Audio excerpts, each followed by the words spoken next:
Hey guys, welcome back to my channel. It is time for a 36-week update. I had a checkup a couple days ago, so I figured I would go over how that went. If you follow me on Instagram, you might have seen I had a picture recently reported and taken down that I have since reposted in my stories because I'm petty and it didn't violate any of the community rules.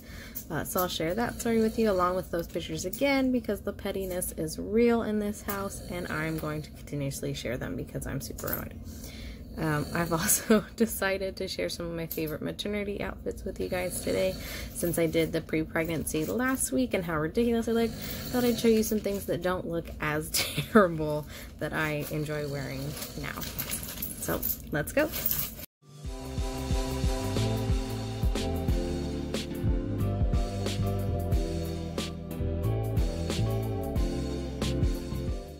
It is 36-week checkup time. I am at my appointment. We're gonna do our ultrasound and my cervix check, which means I am naked from the waist down, except for I am weird and I keep my shoes on. I'm told that means I have intimacy issues. I don't think I do, but I don't know. I just feel weird putting my bare feet inside his adorable oven mitts. But let's hope for another centimeter dilated. Getting this show on the road. Let's do this. So, doctor's appointment went okay. Good news is baby's doing freaking awesome. Growing exactly how he or she should be. Right on track. Heart rate at 149. Baby's looking at being around 5.5 pounds right now. Give or take some ounces. So doing fairly well. Me, on the other hand, not as much. We did my cervical dilation check, and it's a whole lot of nothing. Just a whole lot of absolutely nothing. Last week I was a centimeter dilated and 0 effacement. This week I am a centimeter dilated with 0 effacement. So I'm just really bummed that nothing is progressing.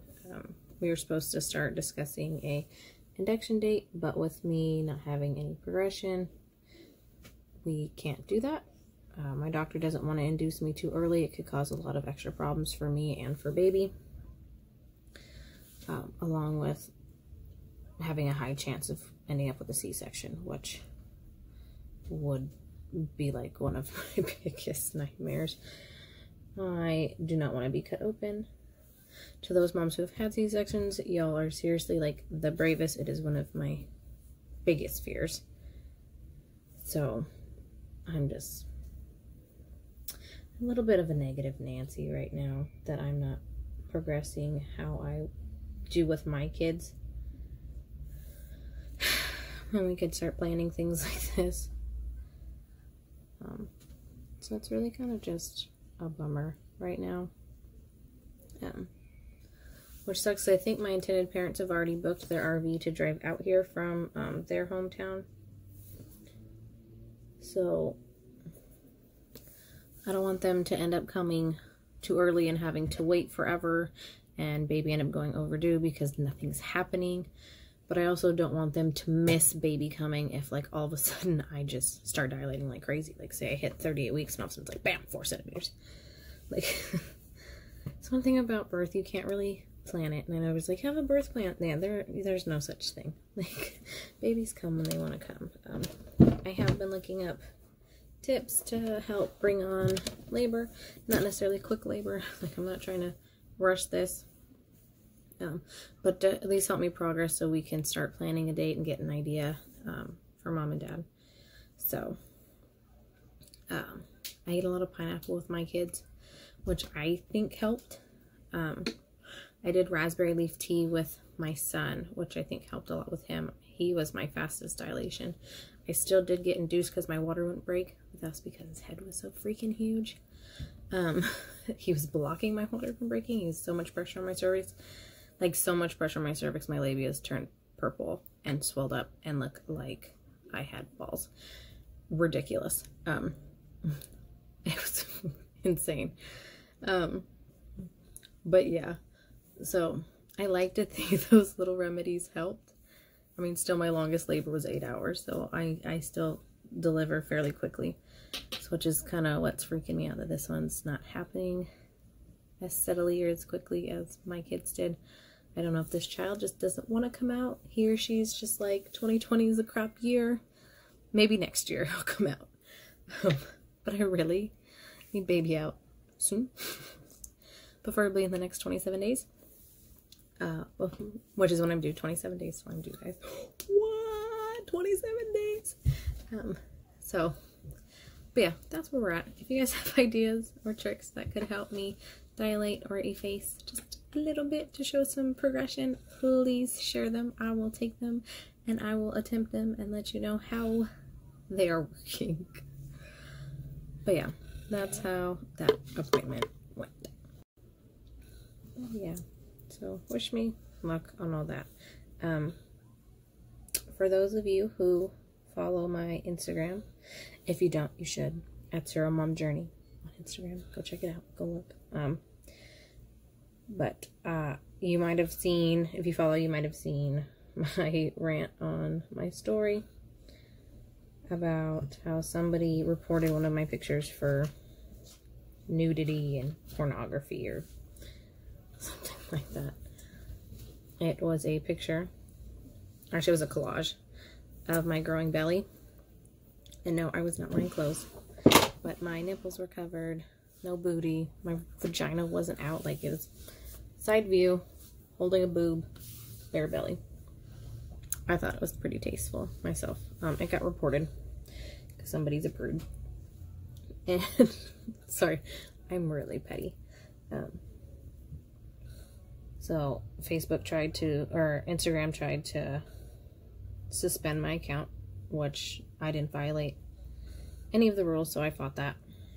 And my account was fine. And I decided, instead of doing a collage of all the little pictures of my growing belly, there's like 4 pictures, I posted them individually.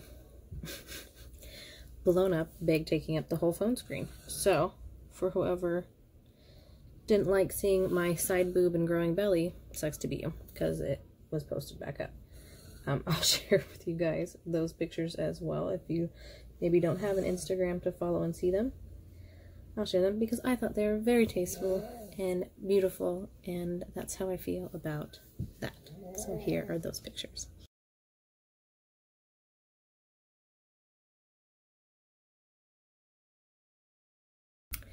So yeah, that was that. I thought they were cute. I highly enjoyed those pictures, and I thought they were very tastefully done, and they didn't violate any rules of Instagram, so I don't know what the person's problem was. But if you ever have a problem with something that somebody posts or that I post, just click the unfollow button. It takes 2 seconds. It's not that big of a deal. Just unfollow. Anyways, I will show you guys some of my favorite maternity outfits and leave on a positive note. Ta-da! So here's the first one.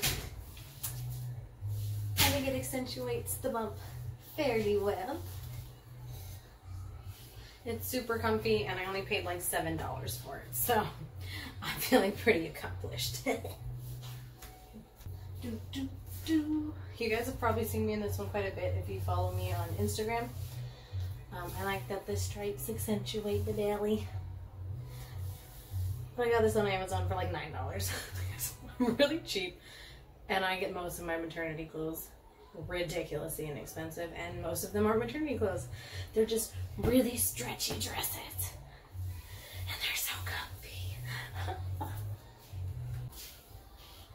So I bought a high up skirt. Look at it.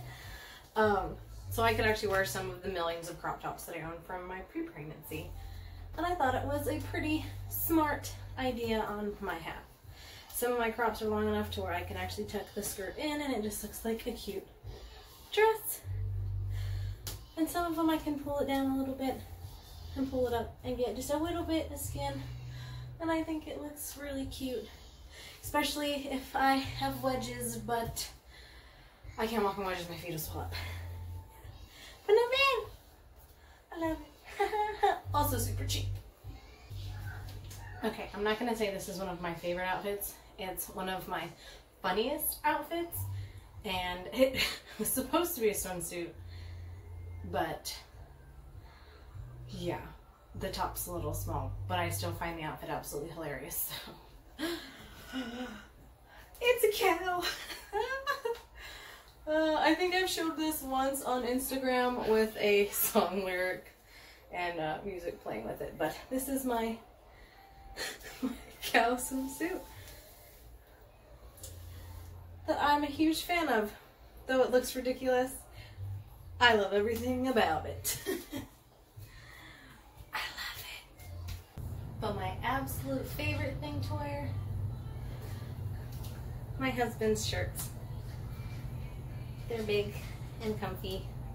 Sometimes I wear booty shorts with them. Sometimes I just wear chonies. But they're always the comfiest and just my favorite. So that is that. Yeah, definitely my favorite outfit is wearing just my husband's shirts and chonies. But dresses are typically my go-to. They're just the easiest thing that fits right now. And yeah, that concludes this week's update. I go back to the doctor's in just a few days. Hoping for some progression. Please send me those tips if you guys have any ideas on how I can help my cervix soften or dilate so we can get this show on the road. So mom and dad aren't coming out here and having to wait forever for baby to make his or her appearance. Thank you guys for watching. Hope you enjoyed. Feel free to like and subscribe. You know you can always comment, ask me questions, hit up my Instagram at surrobabe. And yeah, see you guys next time. Bye.